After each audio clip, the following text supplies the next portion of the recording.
안녕하세요. 저는 얼마 전 하자 많은 인간을 보란 듯이 반품해버린 30대 후반 여자입니다. 그런데 반품하는 과정에서 아주 재미있는 일이 있었답니다. 누군가의 재치 있는 아이디어로 배꼽 빠지는 상황이 벌어졌거든요. 덕분에 이렇게 시원한 마음으로 사연을 한번 보내봅니다. 제 이야기 끝까지 잘 들어주시면 감사하겠습니다. 제가 어렸을 때 저희 집안은 한시도 조용할 날이 없었습니다. 사춘기 심하게 겪는 오빠 때문에 집안이 항상 시끄러웠거든요. 저희 오빤 부모님께 반항도 많이 하고 사고를 많이 쳤습니다. 학교에서 애들이랑 싸우기도 하고 공부도 지지리도 안 했죠. 하루는 엄마가 어떻게든 오빠를 공부시켜 보겠다고 보습학원에 등록시켰는데 일주일도 안 돼 학원에서 전화가 온 적이 있었어요. 엄만 전화기를 붙들고 놀란 눈으로 이렇게 말씀하시더군요. 네? 우리 윤석이가 학원에 한 번도 안 나갔다고요? 그럴 리가요. 오늘도 제가 학원에 빠질까봐 그 앞까지 데려다 주고 왔는데.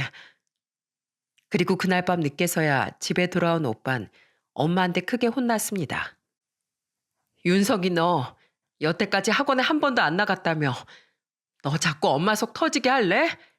기껏 돈 들여서 등록해놨으면 최소한 한 달이라도 열심히 다녀볼 순 없는 거야? 하지만 오빤 자기가 뭘 잘못했는지도 모르는지 오히려 이렇게 큰 소리를 치더군요. 내가 언제 학원 보내달라 그랬어요? 공부하기 싫다니까 왜 자꾸 그래요? 내 인생 내가 알아서 해요. 제발 공부하라고 강요 좀 하지 마세요. 뭐라고? 네 인생 네가 알아서 해? 그래, 네가 뭘 그렇게 알아서 하고 있는지 얘기 좀 들어보자. 학교를 열심히 다니기를 해. 아니면 공부를 열심히 하기래. 맨날 하는 거라곤 친구들이랑 몰려다니면서 노는 거밖에 없잖아. 너 이래서 대학은 가겠니?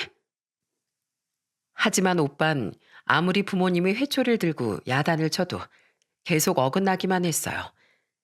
옆에서 보고 있던 저도 너무 마음이 답답하더라고요. 심지어 오빤 고등학생 때 가출까지 하기도 했습니다. 학교도 빼먹고 갑자기 사라져서 저희 부모님이 동네방네 돌아다니면서 얼마나 찾아다녔는지 모릅니다. 알고 보니 집에 들어가기 싫다면서 친구랑 같이 밖에서 떠돌이 생활을 했더라고요. 그런데 몇 년간 노력해도 오빠가 말을 듣지 않고 가출까지 하는 지경에 이르자 이제 엄마가 더는 안 되겠다고 생각하셨나 봐요. 밖에서 잡아온 오빠를 앉혀놓고 눈물을 뚝뚝 흘리며 이렇게 말씀하시더라고요. 윤서가, 내가 더 이상 공부하란 얘기는 안 하마. 그런데 적어도 고등학교는 졸업해야 될 거 아니니. 너 이런 식으로 살다가 성인 돼서도 사랑구실 못하는 거야. 너 평생 할 줄 아는 것도 없이 남한테 밥 빌어먹으면서 살고 싶어? 정말 너 그렇게 되길 원하는 거야? 내 인생은 내가 알아서 한다니까요. 엄마가 왜 자꾸 참견인데요? 왜 자꾸 참견이냐고? 넌 그걸 몰라서 물어? 내가 네 엄마잖아. 사랑하는 내 아들이 학창시절에 방황하면서 어긋나고 있는데 이대로 가면 사랑구실 못하고 살게 될 게 뻔히 보이는데 어떤 부모가 그걸 가만히 보고 있겠니? 윤서가, 네가 성인이 되면 엄마 더 이상 참견하지 않을게. 그러니까 제발 학교라도 열심히 다녀다오. 부모로서 자식이 망가지는 꼴 더 이상 보고 싶지 않아서 그래. 제발 마지막 부탁이야. 더 이상 바라지 않을 테니 그것만이라도 들어주면 안 되겠니? 엄만 그렇게 말하며 눈물을 펑펑 흘리셨어요. 아빠도 그 옆에서 말없이 눈물을 글썽이시더군요. 그러자 오빠는 평소와는 다르게 입을 꾹 다물고 아무 말도 하지 않더라고요. 여태까진 부모님이 아무리 말해도 들은 척도 안 했었는데 그날 처음으로 오빠가 부모님의 말을 경청하는 것처럼 느껴졌어요. 그런데 정말 그게 효과가 있었는지 그 이후로 오빠가 조금씩 정신을 차리기 시작했어요. 잘 안 나가던 학교도 꼬박꼬박 나가기 시작하고 더 이상 사고도 치지 않았죠. 성적이 안 좋아 대학은 가지 않았지만 군대를 다녀와서부턴 이것저것 일을 많이 하기 시작하더라고요. 공장 일부터 시작해 막노동도 하고 택배 배달도 하는 등 돈이 되는 일이라면 뭐든지 하더군요. 제가 대학교에 갔을 땐 오빠가 몇 년 동안 번 돈을 모아 부모님한테 드린 적도 있었어요. 오빠는 참회의 눈물을 흘리며 부모님께 이렇게 말하더군요. 엄마, 아빠, 제가 몇 년간 힘들게 일을 해보니까 그때 엄마 아빠가 말 안 듣는 날 키우기 위해 얼마나 고생하셨을지 이제야 조금 알 것 같아요. 그런데 난 아빠가 힘들게 벌어온 돈으로 등록해준 학원도 가기 싫다고 안 가버리고 남들 다 다닌 학교도 다니기 싫다면서 매번 속만 썩였네요. 엄마, 아빠, 그동안 제가 못해드린 만큼 앞으로는 몇 배 더 잘해드릴게요. 남들처럼 똑똑하고 능력 있는 아들은 아니지만 그래도 제가 할 수 있는 만큼 최선을 다할 거예요. 그날 저희 부모님은 감동을 받아 한참이나 우셨답니다. 저도 어릴 땐 사고만 치는 오빠가 미울 때도 있었는데 이젠 누구보다도 열심히 살고 있으니 자랑스럽다는 생각이 들었어요. 그래서 저도 언젠가부턴 오빠와의 사이가 정말 좋아졌답니다. 오빠가 저한테도 그동안 미안했다며 잘해줬거든요. 그 후 저는 대학을 졸업하고 평범한 직장에 취직을 했어요. 그리고 지인의 소개로 은행에서 일하고 있는 남편을 만나 30대 초반에 결혼을 하게 되었답니다. 남편과의 결혼 생활은 행복했어요. 남편은 저한테 하늘의 별도 달도 따줄 것처럼 잘했거든요. 제가 결혼 2년 만에 임신했을 때 남편이랑 같이 친정에 갔는데 남편이 저희 아빠한테 이러더라고요. 아버님, 저 요즘 너무 기분이 좋아서 구름 위를 걷고 있는 것만 같아요. 아버님도 장모님께서 형님이랑 이 사람 임신했을 때 이런 기분이셨어요? 이 사람 뱃속에 저를 꼭 닮은 아이가 자라고 있다고 생각하니까 기분이 막 들뜨고 이상해요. 그럼 나도 그랬지. 아마 남자들 다 똑같을 게야. 그나저나 우리 윤석이도 얼른 결혼해서 이런 기분을 느껴봐야 되는데 아직도 장가를 안 가서 내가 걱정이네. 에이, 형님도 곧 좋은 짝 만나시겠죠. 안 그래요, 형님? 그러자 저희 오빠가 껄껄 웃으며 이렇게 말하더군요. 그렇겠지?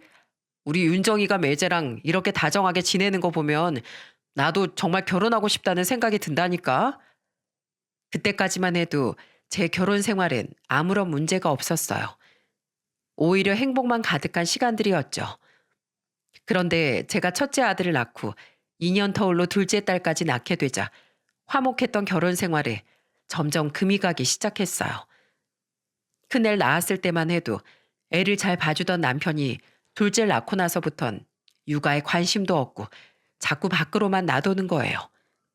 게다가 어린아이가 둘이나 있다 보니 어쩔 수 없이 제가 회사를 그만두고 육아에 전념하게 되었는데 시댁에서 자꾸만 그걸 안 잊고 게 생각하더라고요. 하루는 시댁 모임이 있어서 갔는데 시모가 저한테 이렇게 말하는 거예요. 예, 넌 언제까지 일 안 하고 우리 아들 등골만 빼먹을 생각이니?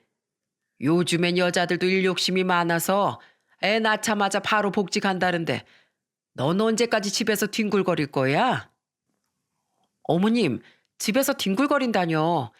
혼자서 애들 키우고 있는 거 안 보이세요? 이가 육아도 잘 안 도와줘서 저 혼자 엄청 고생하고 있다고요. 아이, 그럼 은행에서 일하는 내 아들이 애까지 봐야 하니? 그리고 애 핑계 대지 말고 안사돈한테 봐달라고 하면 되는 거 아니야.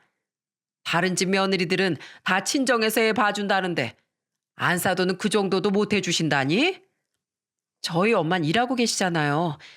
집에서 쉬는 다른 친정엄마들이랑 같은 줄 아세요? 그럼 어머님이 저희 애들 좀 봐주시던가요. 어차피 어머님도 집에서 아무것도 안 하시잖아요. 어머, 허리도 아픈 내가 애를 어떻게 봐? 그리고 애 둘 키우는 게 뭐 어렵다고. 나도 집에서 애 키우면서 집안일까지 다 했어. 너 자꾸 애들 핑계 대지 말고 인형 눈깔이라도 붙이면서 한 푼이라도 벌 생각을 해라. 젊은 애가 이렇게 게을러 터져선 원. 어머님, 그걸 지금 말씀이라고 하시는 거예요? 집에서 애들 키우면서 인형 눈깔 붙일 시간이 어딨어요. 애들이 잠깐 낮잠이라도 자면 저 그 시간에 쉬지도 못하고 밀린 집안일 해야 된단 말이에요. 게다가 이는 맨날 집에도 늦게 오고 양말만 집어던지고 자는 게 일상이에요. 그런데 제가 여기서 뭘 어떻게 더 하란 말씀이세요? 그게 그렇게 쉬운 거면 어머님이 모범도 보여주실 겸 먼저 해보시면 되겠네요. 그럼 제가 보고 따라할 테니까요. 그러자 시모는 어딜 며느리가 한마디도 안 지려고 하냐며 툴툴거리더군요. 남편이라도 제 편을 들어줬으면 좋겠는데 전혀 그럴 생각이 없어 보였어요. 둘째를 낳기 전까지만 해도 항상 제 편이었는데 어느 순간부터 변해 있더라고요. 그런데 문제는 그것뿐만이 아니었어요. 남편은 시숙이랑 우애가 정말 깊었는데 최근 들어 심하다 싶을 정도로 둘이 붙어 다니더라고요. 하루는 새벽에 술에 잔뜩 취한 남편이 연락도 없이 시숙을 데리고 저희 집에 온 적이 있었답니다. 여보, 나왔어. 우리 2차로 한 잔 더 할까 하는데 당신이 끓여주는 참치찌개에 소주 한 잔 먹으면 딱일 것 같아서. 당신 참치찌개 얼큰하게 잘 끓이잖아. 얼른 술상 좀 내와봐. 당신 미쳤어? 지금 애들 다 자고 있는데 이 시간에 무슨 참치찌개 끓이라고 난리야. 그렇게 술이 더 먹고 싶으면 밖에서 마시고 오던가. 그러자 이번엔 남편과 어깨동무를 하고 있던 시숙이 이러더라고요. 에이, 재수씨. 너무 까칠하시다. 종우가 하도 재수씨가 끓이는 찌개가 맛있다길래 잔뜩 기대하고 왔는데 이렇게 매정하게 돌려보낼 거예요? 가족끼리 진짜 너무하네. 너무하긴 뭐가 너무해요. 아주버님이 더 너무하신 거 아니에요? 이가 혼자 사는 것도 아니고 결혼해서 처자식까지 있는데 이렇게 연락도 없이 쳐들어오시는 게 말이 되냐고요. 매정하다고 해도 어쩔 수 없으니까 도로 나가세요. 거실에서 둘이 시끄럽게 술 먹고 떠들면 우리 애들 다 깬단 말이에요. 우리 애들 깨면 아주버님이 다시 재워주실 거예요? 아이고, 뭘 또 그렇게까지 말하세요. 어쩌다 이렇게 한번 이럴 수도 있는 거지. 아유, 종우야, 재수씨 너무 무섭다. 너 여태까지 재수씨한테 이렇게 꽉 잡혀서 산 거야? 그런데 남편은 거기다 대고 껄껄 웃으면서 맞장구를 치더라고요. 에휴, 들켜버렸네. 자존심 상하게. 형, 내가 이러고 살아. 기껏 돈 벌어다가 생활비 하라고 갖다 주는데 남편 취급도 못 받는다고. 형, 예전에 그런 말 못 들어봤어? 결혼하고 죽으면 미룰수록 좋다잖아. 형은 능력도 있으니까 실컷 즐기다가 천천히 결혼해. 알겠지? 그래, 그거 참 명언이다. 알았어. 내가 잘 참고할게. 저는 그 말을 듣고 너무 어이가 없더라고요. 그래서 남편에게 이렇게 말했어요. 당신, 남편 취급 못 받는다는 소리 하지 말고 당신이야말로 아빠 역할이나 제대로 해. 맨날 아주버님이랑 붙어 다니면서 술 먹고 돌아다니지 말고. 아무튼 난 참치찌개 끓여줄 생각 없으니까 둘이서 거실에서 불 끄고 조용히 마시던지 아니면 밖에 나가서 마시든지 둘 중에 하나만 해. 알겠어? 결국 남편은 치사하다면서 시숙이랑 같이 밖으로 나가더군요. 아무리 술이 좋아도 그렇지 어린아이가 둘이나 있는 집안에 새벽에 찾아와 술상을 내놓으라 하는 게 제정신인가요? 아주 형제끼리 똑같이 철딱서니가 없더라고요. 그래서 하루는 제가 시댁에 갔을 때 시부한테 하소연을 한 적이 있었어요. 아버님, 저 요즘 너무 힘들어요. 이이가 매일 아주버님이랑 붙어 다니느라 가정에 너무 소홀하다고요. 제 말은 듣지도 않는데 아버님이 한마디만 해주시면 안 될까요? 둘 다 아버님 아들이잖아요. 그런데 팔은 안으로 굽는다고 시부 역시 남편과 시숙 편을 들더군요. 형제끼리 우애가 깊으면 좋은 거지. 굳이 만나지 말라고 할 건 뭐냐. 그리고 너 우리 큰아들이 우리나라에서 10번째 안에 드는 명문대 나온 거 알아 몰라. 게다가 대기업은 아니지만 이름만 들으면 누구나 알 만한 중견기업에 다니잖니. 형제 중에 그런 능력 있는 사람이 있으면 더 붙어 다니라고 해야지. 왜 그걸 가지고 투덜거리면서 잔소리를 해? 넌 잘난 시숙 둔 걸 감사하게 여길 줄 알아야 돼. 그래 여보, 언제까지 그거 가지고 트집 잡을 거야? 내가 형이랑 사이 좋은 게 그렇게 기분이 나빠? 당신도 형님이랑 사이 좋잖아. 남매끼리 사이 좋은 건 괜찮고 형제끼리 사이 좋은 건 안 된다 이거야? 뭐라고? 그래, 나도 우리 오빠랑 사이 좋아. 그렇지만 적어도 우리 오빤 우리 결혼 생활에 방해하지 않는다고. 우리 애들을 그렇게 예뻐하면서도 당신이 불편해할까봐 우리 집에 놀러 오지도 않는 거 몰라? 비교할 걸 비교해야지. 하지만 제가 백날 말해봤자 달라지는 게 없었어요. 그나마 제가 하도 잔소리를 하니까 시숙을 더 이상 저희 집에 데리고 오지는 않더라고요. 저는 그것만으로도 그나마 다행이라고 생각했어요. 그 후 시간이 흘러 제가 결혼한 지 7년쯤 됐을 때 시숙이 드디어 결혼을 하게 되었어요. 얄밉긴 했지만 그래도 가족이니까 시숙에게 결혼 선물로 냉장고를 사주기로 했답니다. 냉장고만 해도 가격이 꽤 됐었는데 알고 보니 남편이 저랑 상의도 없이 시숙한테 축의금을 500만 원이나 줘버린 거예요. 전 나중에서야 이 사실을 알게 됐는데 너무 황당해서 남편에게 이렇게 따졌습니다. 여보, 아무리 가족이어도 그렇지 무슨 축의금을 그렇게 많이 해. 난 당신이 알아서 한다길래 한 50만 원 할 줄 알았는데 500만 원이 누구 집 개 이름이야? 왜? 하나밖에 없는 내 형인데 그 정도는 할 수도 있는 거 아니야.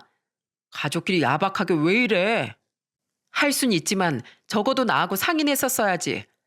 우리 애들 키우려면 돈 들어갈 일 천진데 그렇게 큰 돈을 말도 없이 덥석 줘버리면 어떡해? 아이, 어쩌라고. 그럼 이미 줬는데 다시 뺏어오기라도 할까? 결혼을 뭐 여러 번 하는 것도 아니고 평생에 한 번 하는 건데 그 정도도 이해 못 해줘? 아휴, 당신 아주버님이랑 죽고 못 사는 사이인 건 알겠는데 지금 당신이 책임져야 할 가족은 아주버님이 아니라 바로 나랑 우리 애들이라는 거 명심해. 그런 걸 맨날 혼자서만 결정하지 말고 제발 나하고 상의 좀 하자고. 정말 분통이 터졌지만 이미 줘버린 걸 되돌려 받을 수도 없으니 답답하더라고요. 그래서 전 가족이니까 그럴 수도 있겠다고 하면서 최대한 좋게 좋게 생각하려고 했어요. 그나마 다행이었던 건 시숙이랑 결혼한 형님이 저랑 정말 성격이 잘 맞았다는 거예요. 최근에 시댁에 제 편이 아무도 없었는데 이제라도 든든한 제 편이 생긴 것 같은 기분이었죠. 게다가 남편이랑 시숙이 하도 붙어 다니니까 자연스럽게 저랑 형님도 친해질 수밖에 없더라고요. 마침 집도 멀지 않고 해서 가끔 형님과 만나 밥도 한 끼 먹고 수다도 떨면서 많은 시간을 보냈답니다. 그런데 어느 날 남편이 시숙이랑 둘이서 해외여행을 간다는 거예요. 이미 비행기표에 숙소 예약까지 다 해놓고 저한테 통보를 해버리는 바람에 어쩔 수 없이 허락을 해주고 말았습니다. 그런데 남편과 시숙이 여행을 떠난 그날 저녁 형님한테서 전화가 왔더라고요. 동서, 혹시 나 오늘 동선의 집에 가서 자도 될까? 집에 혼자 있으니까 영 심심해서. 남편끼리 놀러 갔으니까 우리도 우리끼리 노는 거 어때? 얼마 후 형님은 갈아입을 옷까지 챙겨 저희 집에 찾아왔어요. 형님은 수학여행에 온 느낌이 난다며 좋아하더라고요. 동서, 예전부터 내 남편이랑 서방님이랑 그렇게 붙어 다녔다며? 그럼 집에서 서방님 없이 애들이랑만 있었던 적도 많았겠네? 그때 외롭지 않았어? 난 결혼하면 남편이랑 알콩달콩하게 예쁜 신혼생활 보낼 줄 알았는데 막상 결혼하고 보니까 나보다 서방님이랑 더 붙어 다니지 뭐야. 이럴 거면 둘이 살지 왜 나랑 결혼했는지 모르겠어. 그러게 말이에요, 형님. 그래도 전엔 둘이서 술 먹고 늦게 들어오는 정도였는데 여행까지 갈 줄은 몰랐어요. 세상에 가족끼리 다 같이 여행 가는 건 많이 봤어도 결혼까지 한 사람들이 형제끼리 단둘이 여행 가는 건 처음 봤다니까요. 남편들끼리 하도 붙어 다니니 저랑 형님은 점점 더 서로를 의지하게 되었어요. 형님이 시숙이랑 결혼한 지 얼마 안 됐는데도 오래 알고 지낸 친구처럼 친해지게 되었죠. 그 후로 시댁에서 저랑 형님이 둘이 합심해서 하고 싶은 말도 속 시원히 하면서 살았어요. 명절 때 남자들이 손 하나 까딱 안 하고 저랑 형님을 부려 먹으려고 하길래 너네 조상 재산은 너네가 알아서 하라고 하면서 형님이랑 둘이 밖으로 나와버린 적도 있었죠. 하지만 그런다고 해서 남편의 행동이 달라지진 않더라고요. 심지어 하루는 술을 먹고 늦게 들어왔는데 남편 옷에서 여자 향수 냄새가 나는 거예요. 여보, 이게 무슨 냄새야? 당신 이런 향수 안 뿌리잖아. 도대체 어딜 갔다 온 거야? 왜 이래? 지금 사람 의심하는 거야? 내가 오늘 회식 있다고 얘기했잖아. 내 옆자리에 앉아있던 여직원 향수 냄새가 나한테 뱄나 보지. 왜 별것도 아닌 거 가지고 난리야? 여직원이랑 얼마나 가깝게 붙어 있었길래 향수 냄새가 이렇게 진하게 배어. 당신 설마 밖에서 딴짓하고 다니는 건 아니지? 당신 만약에 그랬기만 해봐. 내가 가만 안 둘 테니까. 알겠어? 하지만 남편은 끝까지 나쁜 짓 한 거 없다고 우기더라고요. 저도 더 이상 물증이 없어 그날은 그냥 그렇게 넘어갔습니다. 그나마 이렇게 답답한 일이 있을 때마다 형님이랑 통화하면서 스트레스를 풀다 보니 조금 괜찮더라고요. 들어보니 형님도 시숙 때문에 마음고생 꽤나 하는 것 같았거든요. 아마 형님이 없었다면 제가 버티기 더 힘들었을 것 같아요. 그런데 시숙이 결혼한 지 7개월 뒤에 저희 오빠도 결혼을 하게 되었어요. 저희 오빠도 몇 년 전 시내버스 기사 일을 시작하면서 어느 정도 자리를 잡았거든요. 축의금 때문에 남편에게 얘기를 했는데 남편이 이렇게 말을 하더라고요. 여보, 원래 이런 건 동생인 당신이 주는 것보단 내가 줘야 형님 입장에서도 더 든든하고 기도 사는 거야. 내가 알아서 형님한테 드릴 테니까 당신은 신경 쓰지 마. 그래서 전 남편이 알아서 저희 오빠한테 축의금을 주겠거니 했어요. 시숙한테 500만 원을 줬으니 당연히 저희 오빠한테도 똑같이 줄 거라고 생각했죠. 그런데 그건 저의 크나큰 착각이었습니다. 결혼식이 끝나고 한참 지났을 때 올케 언니하고 통화를 하게 된 적이 있었어요.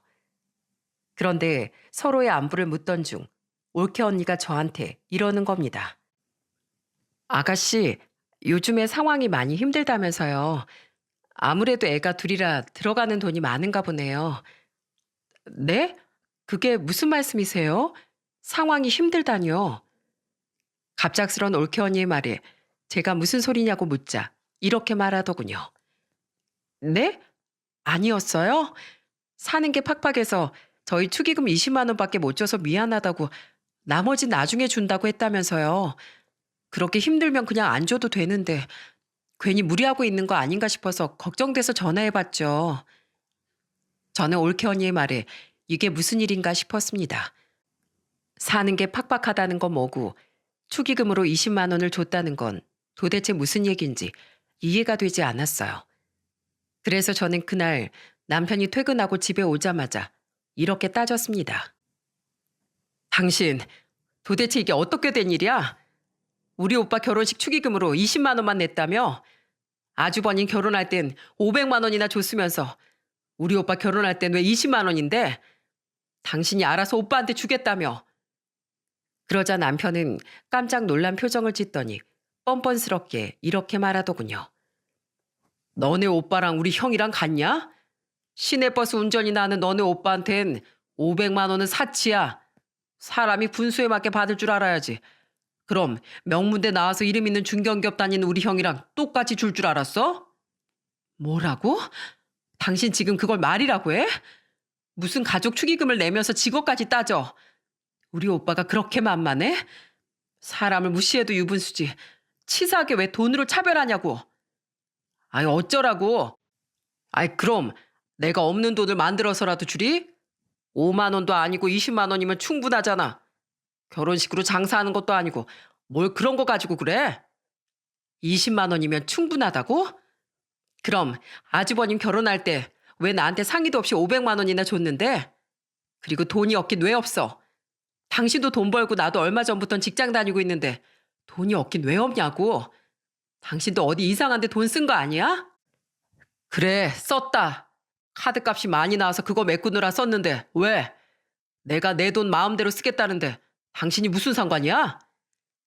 저는 너무 황당해서 남편에게 계속 꼬치꼬치 캐물었어요. 그런데 알고 보니 남편은 카드값이 너무 많이 나와서 돌려막기라느라 저희 오빠한테 축의금 줄 돈도 없었던 거더라고요.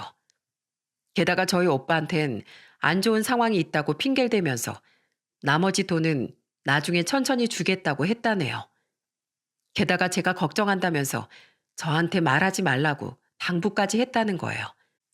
그런데 오빠가 올케 언니한텐 입단속을 안 시켜서 제가 알게 돼버린 거죠. 저는 너무 황당하고 어이가 없어 정말 말도 안 나오더군요. 그래서 전 제가 갖고 있던 돈으로 오빠한테 똑같이 축의금 500만 원을 보내고 시숙한테 냉장고를 사줬던 것처럼 남편 카드로 똑같이 가전제품을 사서 오빠한테 보내버렸어요. 남편은 자기 카드로 왜 그런 걸 사냐면서 난리를 쳤는데 저는 그러던지 말던지 콧방귀를 뀌어버렸습니다. 그 이후에 전 남편한테 너무 실망해서 사이가 더욱 안 좋아졌어요. 게다가 남편이 주말에도 자꾸만 어딜 나가고 저한테 외모 지적까지 하는 등 정말 짜증나게 굴었거든요. 솔직히 애들만 아니었으면 이혼을 하고 싶은 마음도 있었습니다. 그런데 1년쯤 지났을 때 정말 충격적인 남편의 실체를 알게 되었어요. 오랜만에 전화가 온 형님이 저한테 이러는 거예요. 동서, 나 그이랑 서방님이랑 왜 그렇게 붙어 다니는지 이제 알았어. 그놈들 아주 끼리끼리 못된 짓만 하고 다니더라고. 네? 그게 무슨 말씀이세요? 못된 짓이라뇨? 동서, 저번에 서방님이 옷에 여자 향수 냄새 묻혀서 온 적 있다고 했지? 그런데 동서가 추궁하니까 회식이라고 했다고? 그거 다 거짓말이야. 그놈들 우리 속이고 맨날 유흥업소 가서 놀다 온 거라고. 뭐라고요? 그게 사실이에요? 그래. 내가 하도 이상해서 흥신소에 의뢰까지 했거든. 그리고 저번에 둘이 해외여행 가서 뭐 했는 줄 알아? 내가 설마 해서 흥신소 직원을 그 여행에도 따라 붙였거든. 근데 세상에 가서 현지 여자들이랑 아주 꼴값을 떨고 놀았더라. 형제끼리 아주 더러운 짓만 잔뜩 하고 다녔더라고. 동서, 아무리 애들이 있다지만 그런 인간이랑 평생 같이 살 자신 있어? 난 그런 인간이랑 더 이상 같이 못 살아. 아주 이참에 잡아 족쳐야겠어. 형님은 흥신소 직원한테서 받은 증거 사진까지 저한테 전부 다 보내주더군요. 그동안 형제끼리 붙어 다니면서 그냥 술만 마시고 논 줄 알았는데 알고 보니 뒤에서 온갖 더러운 짓거리를 하고 다녔던 겁니다. 그런데 남편한테 따졌더니 뭐 어쩌라는 거냐는 식으로 나오고 심지어 시댁에 알렸더니 시모까지 이렇게 말하는 겁니다. 남자가 스트레스 받으면 놀 수도 있는 거지. 아이, 뭘 그런 거 가지고 유난이야? 어머님, 그냥 논 게 아니잖아요. 여자를 끼고 놀았다니까요? 게다가 동남아까지 가서 그런 더러운 짓거리 하고 왔다는 게 말이 된다고 생각하세요? 그게 뭐 대수라고. 원래 남자들은 다 그러고 사는 거야. 네가 이렇게 별것도 아닌 거 가지고 내 아들한테 잔소리하고 숨막히게 하니까 내 아들이 밖으로 나도는 거 아니냐. 남잔 여자에게 달려있다고. 네가 그런 것도 이해해주고 해야 가정에 평화가 있는 거다. 알겠니? 뭐라고요? 어머님은 같은 여자면서 어떻게 그렇게 말씀을 하실 수가 있어요? 아들이 하나도 아니고 둘이나 그러고 다니는데 혼내지 못할 망정 어떻게 편만 드시냐고요. 저 이거 절대 그냥 못 넘어가요. 제가 여태까지 이혼 안 하고 사니까 바보인 줄 아시나 본데 저 그렇게 멍청한 여자 아니거든요. 두고 보세요. 오늘 저한테 그렇게 말씀하신 거 후회하게 되실 거예요. 저는 더 이상 이딴 인간과 못 살겠다는 생각이 들었어요. 애들을 혼자 키우는 한이 있더라도 이혼을 해야겠더라고요. 그런데 단 한 가지 아쉬운 건 그동안 제가 속고 살았던 그 시간들이 너무 아까웠다는 거예요. 그런데 형님도 저랑 같은 생각이었는지 저한테 전화해 이렇게 말씀하시더군요. 동서, 나 억울해서 못 참아. 겨우 2년간 산 나도 이렇게 억울한데 애를 둘이나 낳고 산 동선 얼마나 억울하겠어. 동서, 우리 이혼할 땐 하더라도 그놈들한테 한 방 먹여주고 이혼하자고. 나한테 좋은 생각이 있으니까 동선 내가 하자는 대로만 하면 돼. 다음 날 저는 형님이 정한 약속 장소로 나갔어요. 가보니 처음 보는 사람들이 4명이나 있더라고요. 형님은 비장한 표정으로 저에게 그 사람들을 소개시켜줬어요. 동서, 내 친구 부부들이야. 나랑 죽고 못 사는 친한 친구들인데 내 결혼식 때 남편들이 일이 있어서 혼자서만 왔었거든. 그런데 오늘은 우리 도와주겠다고 이렇게 두 부부가 여기까지 온 거야. 우리 오늘 한번 재미있게 놀아보자고. 형님의 계획은 제가 생각지도 못한 거였죠. 일단 우리끼리 재밌게 노는 게 중요하다고 해서 저는 남편에 대한 분노는 잠시 잊고 친한 언니 오빠들이라고 생각하며 웃고 떠들었습니다. 분위기 좋은 카페가 있다고 해서 거기까지 걸어가는데 형님 친구분이 절 보면서 이렇게 말씀하시더라고요. 동생, 자연스럽게 걸어가 봐. 표정은 밝게. 마치 내가 오늘 하루만큼은 제일 행복한 사람이다. 라고 하는 것처럼 말이야. 이렇게요? 사진을 잘 안 찍어봐서 어색하네요.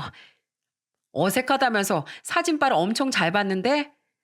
에이, 근데 내 남편이랑 너무 떨어져 있다. 너무 안 친해 보이잖아. 조금만 더 옆으로 붙어봐. 어차피 친한 오빠 동생 사이인데 좀 가까이 서 있으면 어때? 제가 형님 친구의 남편분과 가까이 서서 걸어가자 그 친구분이 사진을 찰칵찰칵 많이 찍으시더라고요. 저는 그 상황이 너무 웃기고 즐거워서 웃음이 깔깔 나왔어요. 그리고 카페에 도착해서도 계속해서 사진을 찍었답니다. 아유, 그림 좋네. 내가 일부러 디저트도 예쁜 걸로 시켰거든. 솔직히 말해봐. 둘 다 남편이랑 이런 거 먹으러 다닌 지 오래됐지? 이왕 이렇게 나온 김에 오늘 실컷 먹고 가. 내가 우리 안쓰러운 두 여자를 위해 쏜다. 정말 먹고 싶은 거 다 먹어도 돼요? 역시 형님 친구분들이라 그런지 성격도 털털하시고 재밌으시네요. 저 결혼하고 나서 이렇게 밖에 나와서 놀아본 적도 별로 없는데 오늘 진짜 스트레스가 다 풀리는 것 같아요. 형님, 이게 다 형님 덕분이에요. 제가 결혼은 잘 못했는데 형님 만난 건 진짜 잘한 일이라니까요. 그렇게 저는 웃고 떠들며 즐거운 시간을 보냈어요. 솔직히 남편과 시숙을 골탕 먹이기 위해서 만난 자리였지만 그 목적을 잊을 정도로 너무 재밌더라고요. 하지만 이렇게 모임 목적이 있으니 할 일은 해야 되지 않겠어요? 저랑 형님은 일부러 형님 친구 남편들과 같이 찍힌 사진을 남편과 시숙에게 각각 10장씩을 보냈습니다. 사진만 보면 외간 남자와 데이트하는 걸로 오해하기 딱 좋은 사진이었죠. 그런데 역시나 사진을 보내자마자 남편한테서 전화가 오더군요. 당신 이거 뭐야? 이 남자 도대체 누군데? 지금 어딘지 당장 안 불어? 저는 당당하게 남편에게 지금 있는 카페의 주소를 말해줬습니다. 그런데 전화해서 난리치는 건 시숙도 똑같았어요. 저와 형님은 너무 웃겨서 깔깔 웃었답니다. 지들은 당당하게 더러운 짓 다 해놓고 저희가 남자랑 있는 사진 한번 보냈다고 이 난리를 치는 게 너무 웃겨서요. 그런데 잠시 후 남편과 시숙이 거의 동시에 저희가 있는 카페에 도착했습니다. 시숙은 형님을 보자마자 다짜고짜 따지더군요. 당신 지금 뭐 하는 짓이야? 감히 날 놔두고 외간 남자랑 바람을 펴? 무슨 소리야? 누가 바람을 폈다고 그래? 뭐 눈에 뭐만 보인다더니 너무 오해를 심하게 하는 거 아니야? 그러자 이번엔 저희 남편이 저한테 따지기 시작하더군요. 아주 둘이서 친하게 지내더니 못된 짓도 똑같이 하는구나. 당신이 그러고도 애 엄마야? 어떻게 남편이 밖에서 힘들게 돈 벌어오는데 두 여자가 해벌레에서 딴 놈들이랑 놀아날 수가 있어? 놀아나긴 누가 놀아나? 내가 당신이랑 똑같은 인간인 줄 알아? 놀아는 게 아니면 뭔데? 아, 여기 있네. 그 사진 속에 있던 놈이 이놈 맞지? 야, 너 뭐하는 놈이야? 니까짓게 감히 내 마누라랑 바람을 피워? 너 오늘 한번 내 손에 죽어볼래? 그러자 시숙도 가만히 있지 않더군요. 그래, 아주 너희들이 우리 형제를 동시에 뒤통수 친다 이거지? 어디 할 짓이 없어서 동서지간끼리 대놓고 남자를 만나러 다녀? 둘이 하도 친하니까 이제 불륜짓거리도 같이 하냐? 그런데 그때였어요. 형님 친구 한 명이 자리에서 벌떡 일어나더니 이렇게 말하더라고요. 지금 누가 누구 보고 불륜이래? 내 남편이 도대체 누구랑 불륜짓거리를 했다는 거야? 그러더니 시숙의 머리통을 세게 한 대 때려버리더라고요. 시숙은 놀라서 소리를 질렀어요. 지금 뭐 하는 겁니까? 어머, 너무 뻔뻔한 쓰레기를 봤더니 나도 모르게 그만 손이 먼저 나갔네. 재식 씨 안녕하세요. 우리 결혼식 때 보고 오랜만이죠? 그때 결혼식 때 우리 남편이 바빠서 못 왔잖아요. 그래서 오늘 소개시켜 주려고 했는데 왜 갑자기 내 남편을 불륜남으로 몰아가요? 그게 무슨 소리예요? 저 남자가 이 사람이랑 바람을 피운 게 아니라고요? 그럼 그 사진들은 다 뭔데요? 사진이 왜요? 그냥 같이 걸어가는 사진이랑 커피 마시고 있는 사진밖에 없는데 둘이서 손을 잡았어요? 아니면 팔짱을 꼈어요? 스킨십도 하나 안 하고 그냥 사이 좋아 보여서 내가 사진 몇 장 찍어준 건데 뭐 문제 있어요? 그러고 보니 재식 씨 여잘 그렇게 좋아한다면서요? 그렇게 안 봤는데 동남아 가서 막 여자 끼고 놀았다면서요? 그렇게 뻔뻔스런 짓거리 많이 하고 다녔으면서 겨우 사진 하나 이러는 거 좀 웃기다는 생각 안 들어요? 왜요? 당해보니까 막 덜덜 떨리고 그러나 보죠? 뭐야, 당신들 지금까지 쇼한 거야? 쇼라뇨. 말씀 너무 섭섭하게 하시네. 우리 영아가 제식지 때문에 펑펑 울길래 내가 너무 열불이 나서 이렇게 한번 해본 거예요. 나한텐 가족이나 다름없는 친구인데 결혼해서 행복해야 될 애가 쓰레기 같은 남편 때문에 울고 있는 걸 보니 내가 분통이 안 터지겠어요? 그래서 한번 똑같이 당해보라고 연기 좀 해봤어요. 어때요? 다른 남자랑 사진 찍힌 것만으로도 아주 기분 더럽고 죽겠죠? 만약에 영아가 진짜로 바람을 폈으면 어땠을 것 같아요? 그딴 걸 내가 왜 상상해야 됩니까? 상상만 해도 기분 더러워 죽겠구만. 기분 더럽다면서 본인은 잘만 하고 다녔네요. 게다가 결혼해서 애까지 있는 남동생까지 데리고 내가 우리 영아도 불쌍하지만 오늘 같이 얘기하면서 놀아보니 여기 있는 우리 영아 동서도 참 불쌍하더라고요.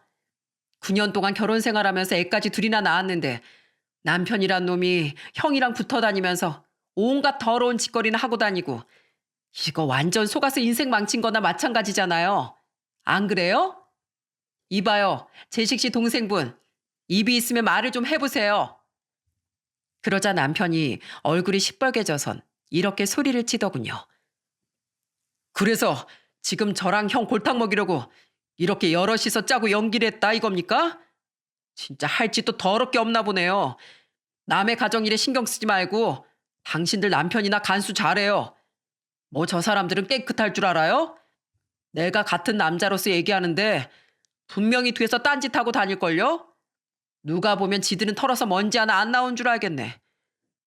남편이 너무 뻔뻔스럽게 말하자 저는 너무 황당해서 헛웃음이 나오더라고요. 그래서 저는 테이블 위에 있던 커피잔을 집어들어 남편의 얼굴에 확 뿌려버렸습니다. 남편은 인상을 찌푸리며 소리를 지르더군요. 아! 이게 뭐 하는 짓이야? 내 옷 다 젖었잖아. 무식하게 왜 이래 정말. 야, 무식한 건 내가 아니라 너희 형제야. 결혼을 했으면 가정에 충실해야 되는 건 누구나 다 아는 기본도리인데 너희 형제는 누구 하나 잘못된 것도 모르고 뻔뻔하게 뒤에서 못된 짓거리만 하고 다녔잖아. 그래놓고 남자들은 다 그런 거라고? 야, 너 그런 식으로 얘기하고 다니다가 남자 망신 다 시킨다고 골목길에서 얻어맞어. 지금 여기 계신 분들이 성격이 좋으니까 그나마 참고 계신 거야. 뭐 어쩌라고? 그래서 당신이 원하는 게 뭔데? 뭐 내가 무릎이라도 꿇고 빌길 바라냐? 당신 대단히 착각하고 있나 본데 겨우 이런 걸로 나 쥐락펴락할 생각하지 마. 내가 무슨 애도 아니고 이딴 연극에 놀아나서 당신한테 잘못했다고 머리라도 조아릴 줄 알았어? 야, 내가 바보도 아니고 너한테 그런 걸 기대하겠냐? 그냥 네가 별것도 아닌 사진에 낚일지 안 낚일지 궁금해서 한번 해본 거야. 그런데 떡하니 걸려서 여기까지 찾아와 버렸네. 왜? 내가 다른 남자랑 데이트하는 것 같아서 열받았나 보지? 넌 이 여자 저 여자 다 만나고 다녔으면서 내가 그러는 건 용납 못하겠냐? 야, 이런 걸 바로 내로남불이라고 하는 거야, 이 쓰레기 같은 자식아. 이 여자랑 남자랑 같냐? 애까지 있는 옆에 내가 이딴 짓을 하는 게 말이나 돼? 진짜 기분 더러워가지고 네 얼굴만 봐도 구역질이 올라오려고 그래. 네가 이렇게 지저분하게 굴면 내가 더 밖으로 나돌 수밖에 없는 거야. 그러게 날 좀 가만히 냅뒀어야지. 뭐? 내 얼굴만 봐도 구역질이 올라와? 내가 할 소리를 네가 하고 있네. 나야말로 너랑 이렇게 얘기하고 있는 1분 1초가 너무 끔찍해서 지옥 같아. 너랑 같이 사느니 내가 차라리 지옥에 떨어지는 게 100번 낫겠다고. 근데 내가 굳이 왜 그 끔찍한 결혼 생활을 지속해야 돼? 나도 내 삶이 소중하거든? 너 같은 거한테 더 이상 내 삶을 낭비할 순 없어. 그러니까 이혼해. 넌 오늘부로 아웃이야. 뭐라고? 아웃? 너 지금 말 다 했어? 그런데 그때 옆에 있던 형님이 제가 남편한테 했던 거랑 똑같이 시숙한데 커피를 확 뿌리더군요. 그러더니 이렇게 소리쳤어요. 동서가 말 한번 잘했네. 내가 하고 싶던 말을 먼저 말해줬어.